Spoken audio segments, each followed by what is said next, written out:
Dan Saban represents truth and justice in the law enforcement profession. With 31 years experience fighting crime and protecting the public, Dan Saban is prepared and proven to protect your life and property and manage your public safety dollars wisely. Ladies and gentlemen, Dan Saban. You know, 5 years ago, I would have stayed out there and just jumped up here, but not anymore. You know, thank you all for being here today. Thank you for your activism and your willingness to come out and hear what we have to say. These are critical pieces of election processes, and what a year to be a candidate, what a year to be involved in this process. But before I say anything, I've got to acknowledge my lovely wife, Donna. Raise your hand, honey. She's my backbone. She's the one that keeps me on the road. She's the one that keeps me fed. As you can see, I've not missed many meals, but it's just been a grueling opportunity, but we're just so thrilled. In fact, she's gone and put bumper stickers on all your cars, just so you know, while we were talking. They come off easily if you get scared. I mean, well, how sad. How sad that we even have to talk like that because of the circumstances that we have. But you know, as Randy indicated, my name's Dan Saban, and I want to be your next Maricopa County Sheriff. I've been very blessed professionally. I'm a native Arizona. I've been here my whole life. I was born in Miami. For those of you that know Arizona, it's not Miami, it's Miami. Raised in the East Valley. Spent 29 years in the Mesa Police Department. Was very fortunate. The city of Mesa invested a ton of money in me. Gave me an opportunity to work all aspects of the organization. I became the Buckeye Police Chief 3 years ago, and I'm currently there, as Randy said, and these other men that are committed to these races and county attorney have retired. I have announced my retirement so that I can do this because I'm that dedicated.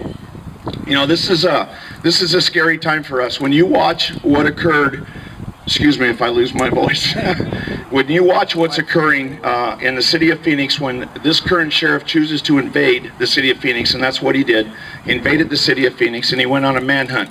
And he went on a manhunt for people because of the color of their skin and their desire to be in this country for whatever their reasons are.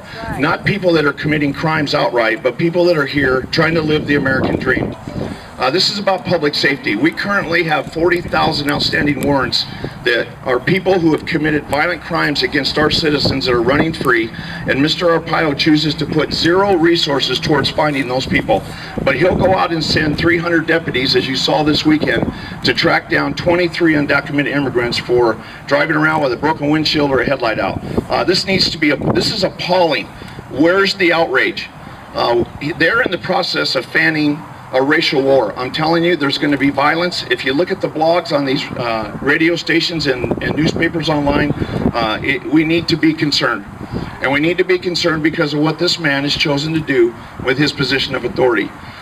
This is just outright party partisanship, and this is a public safety position that needs to be brought back to the middle, and you want a leader that will make decisions based on what's best for your public interest, not what's best for particular party in politics. And that's what I bring. I've been very fortunate. As most of you know, when the last 3 years in Buckeye, we've had some significant challenges.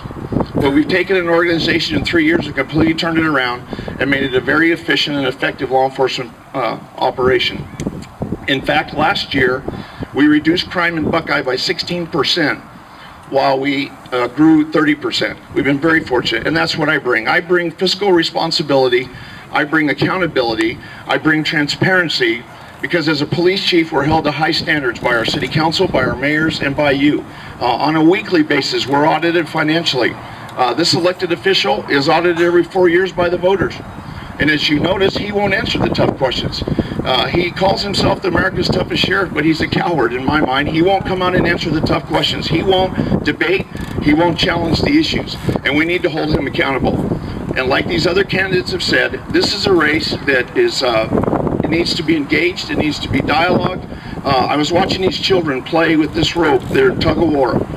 And what a great example that we all need to pull together on this one rope to get me in this office so that we can make this change, because as this wind's blowing, it's the wind of change, and we need change.